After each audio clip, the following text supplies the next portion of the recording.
What would you do if your adorable little puppy, fluffy, innocent, and looking like a walking cotton ball, refused to do the one thing every puppy eventually has to do?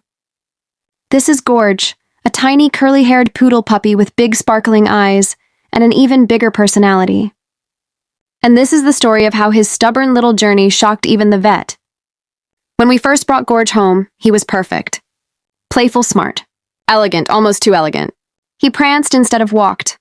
He posed instead of sat. And when it came time for potty training, he simply refused. Day 1, nothing. Day 2, still nothing. Day 3, we started to worry. We tried everything. Morning walks, evening walks. The good boy voice. The serious voice. Even the please, Gorge, we are begging you voice. But Gorge would just look at us with those dramatic poodle eyes, turn his head slightly, and sit like royalty on his imaginary throne. It was like he believed the grass wasn't worthy. By day 4, panic set in. Was he sick? Was he stressed? Was he planning a something? So we rushed him to the vet. The vet examined him carefully, listened to his heartbeat, checked his belly. Then suddenly, Gorge stood up, walked in a tiny circle, looked directly at the vet, and finally, did what he had refused to do for days. Right there, in the vet's office. The room went silent. The vet blinked. We stared.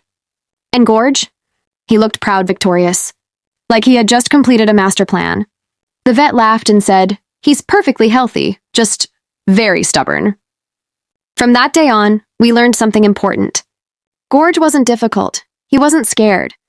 He just needed things done on his terms. And honestly, that tiny curly-haired poodle taught us patience, humor, and the power of not panicking too soon. Because sometimes, even the smallest puppies have the biggest personalities, and that's our Gorge.